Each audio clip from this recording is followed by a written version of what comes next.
আজকে আপনাদের একটা গল্প শোনাবো। গল্পটা হচ্ছে এই দেখেন,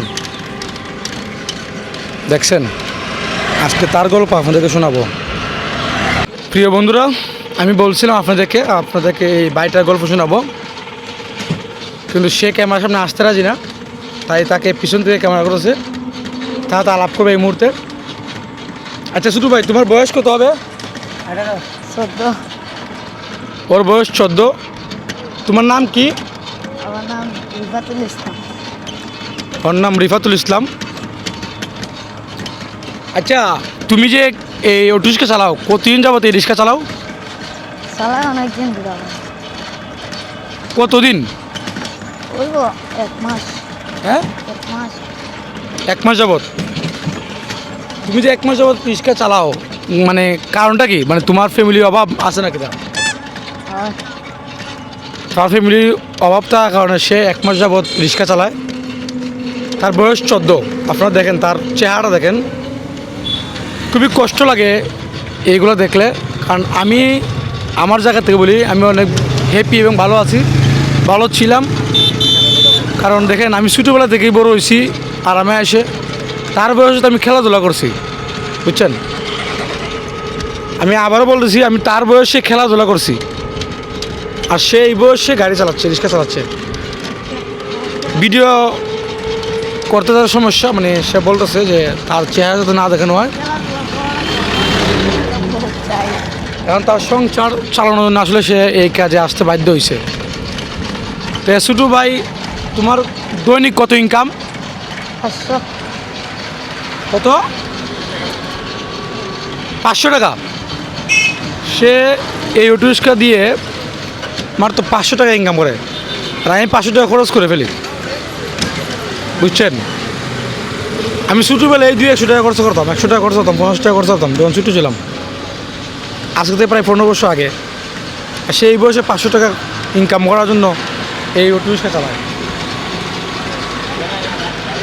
এখন জানবো যে তার অটো রিক্সা তার নিজের নাকি।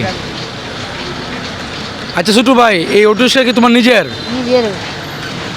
ওর নিজের অটো রিক্সা। আসলে সে তার পরিচয় প্রকাশ করতে রাজি না, আমিও আর তাকে জিজ্ঞেস করতে রাজি না। শুধু এতটুকুই বলবো, আমরা অনেক ভালো আছি। 14 বছরের এই ছেলেটা সংসারের তাগিদে, জীবিকার তাগিদে এই দেখেন অটো রিক্সা চালাচ্ছে। সে পিকআপ মারছে, দেখেন তার হাতটা ছোটো ছোটো হাত, বুঝছেন? আমি তো এই বয়সে পরিশ্রম করি নাই, কখনোই করি নাই। বাপের হোটেলে খাইছি, ঘুমাইছি, টিভি দেখছি, খেলাধুলা করছি। বাপের দোকান ছিল, 2-4 টাকা চুরি করছি, 10-20 টাকা চুরি করছি। মার কাছ থেকেও বইলে টলে নিছি। আত্মীয় না বেড়াইতে আসলে আমাদের বাড়িতে টাকা দিত, অনেক টাকা হইতো, ভালো ছিলাম, এখনও ভালো আছি, যদিও মধ্যে অনেক কষ্টের দিন গেছে। কিন্তু এই ছেলেটা আজকে এই জিনিসটা দেখে আমার খুব খারাপ লাগলো।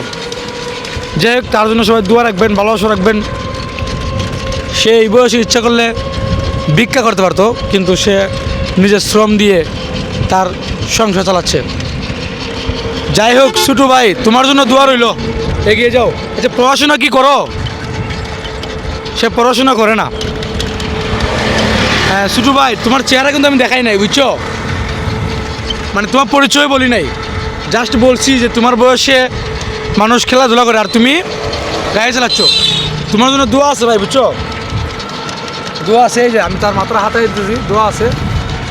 আর কী করা আছে, তার একটা আত্মসম্মান বোধ আছে।